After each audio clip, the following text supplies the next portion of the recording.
So we start where the last episode left off, as the Turtles are trying to find the Shredder's giant vehicle called the Technodrome.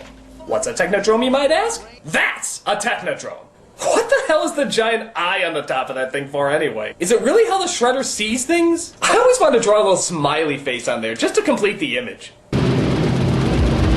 I don't believe it! And yeah, I bet you didn't know the Technodrome was a stick shift either. We're finding out so much today.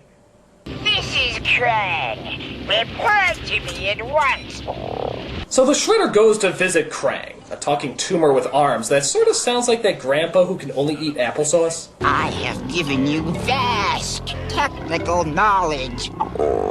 And by the way, because people will kill me if I don't bring it up again, that is Uncle Phil playing the Shredder. And yes, it is hilarious to dub the Fresh Prince of Bel-Air over his voice. No force on Earth could stop me. I'm gonna tie this place up with so much litigation that your grandchildren are gonna need lawyers.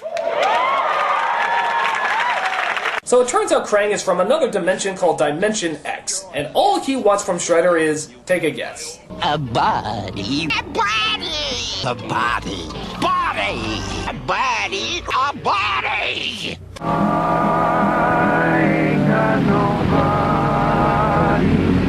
So to sweeten the deal, Krang exchanges some information. He tells him that the Shredder could just use the mutagen that was used on the Turtles also on his own henchmen. But suppose Yoshi had been near a more powerful animal. Mutate my own people. The possibilities are endless. I think I'll do it twice and then never again. Oh, the possibilities! So he steals 2 animals from the zoo and talks to his henchmen to see who's up for a night of ungodly genetic realignment. I need volunteers. Yeah. Oh, no way, not me, I need 2 of you for an experiment. Forget it. It will give you strength and powers undreamed of. So what? Yeah, this is what happens when Shredder uses Craigslist to get his henchmen. Wanted. Fools to join my giant mutant army of ninjas! Must like animals. So eventually he gets 2 volunteers and turns them into the mutants Bebop and Rocksteady. Meanwhile, the Turtles investigate the zoo robbery and come across the Technodrome. Wait a minute! How come the police, while investigating the robbery, didn't just, I don't know, look down the friggin' hole? Didn't they think that if they just took a peek for a second, maybe they'd come across a giant mechanical Fabergé egg of death? I mean, just look, guys! Master Splinter's walking stick. He must be in trouble. If you want to see him again, you'll have to come in. So the Turtles go inside and come across a bunch of death machines. So while fighting these killer appliances, Donatello says one of the strangest out-of-context lines ever. Turtles fight with honor! Turtles fight with honor! Yes, because a turtle would never knock out a robot's lights dishonorably. You should know that, audience. That's something the biker mice from Mars would do.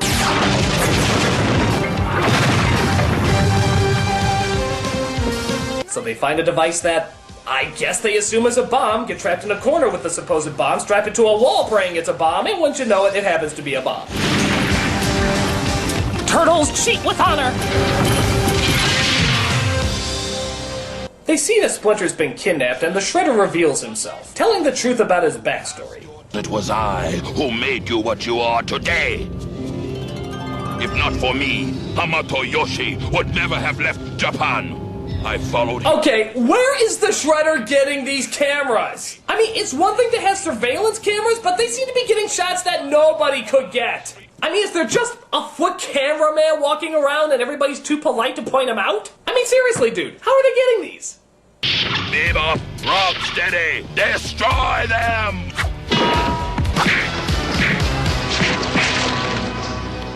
In hindsight, I really should have planned this out better. Come on, Splinter. We're checking out of this dump. So Bebop and Rocksteady try to blast him again, but the Turtles trap them and leave them behind. Thus ends episode 2 as we begin the 3rd episode, A Thing About Rats. This one starts with an inventor named Baxter Stockman, who's created these robots called Mousers that can apparently hunt down rats anywhere. You see? There's no place for pests to hide from my mousers. Get out of here! Get rid of all rats, huh? What, are you crazy? You want to drive me out of business? You want to make me a millionaire? Richest exterminator in the world? What's wrong with you? The short-sighted fool doesn't know what he's missing. Who are you?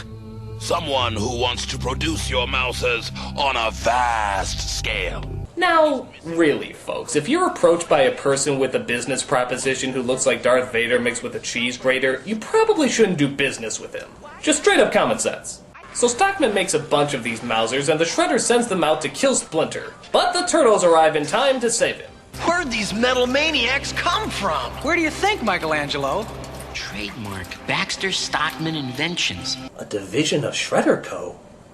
So they go to April to see if they can figure out where to find this Baxter guy. We're looking for the genius who built this. His name is Baxter Stockman.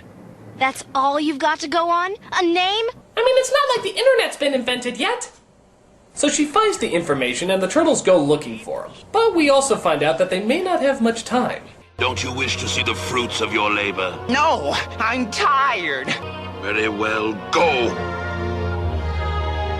He knows too much. Put him out of the way. I don't know, Shredder. This guy just made you a death weapon with a warthog, a rhinoceros, ninja robots, and not once asked any questions. I'd say this guy is worth keeping around. Oh, what do you want now? Again, the Turtles save him in time and find out that the next bunch are being sent to April's apartment, where Splinter is also. Out of my way, Big Mouth! I don't like the sound of that. Ropes! Oh my god, the loss of innocent life! Lord knows how many innocent families were in there and now are suddenly dead! Oh my god, the impact this must have on our heroes! Boy, they sure don't build them like they used to. Inconsiderate bitch! What the hell would you say if you just saw the Hindenburg disaster? Uh-oh, SpaghettiOs! What the fuck's wrong with you? You are a terrible person. So they find where the Shredder's hiding as Michelangelo sneaks in and tries to stop the Master Control. And give Shredder some credit, this time he actually is using a gun. And now we can see why he never uses it. Oh, no! So Donatello reprograms the Mousers to tear down the house by simply pushing one button over and over, but the Shredder gets away again in the Technodrome. That's the end of the Mousers. Yes, but what about Michelangelo? Really, Splinter? You're gonna just stand there? One of your students might be dying, and you're not even gonna give a gasp of disbelief? That seems pretty soulless. I never liked him anyway. I care not for the party dudes. But they see he's okay as we move on to our next episode, Hot Rodding Teenagers from Dimension X. Isn't that a funky title?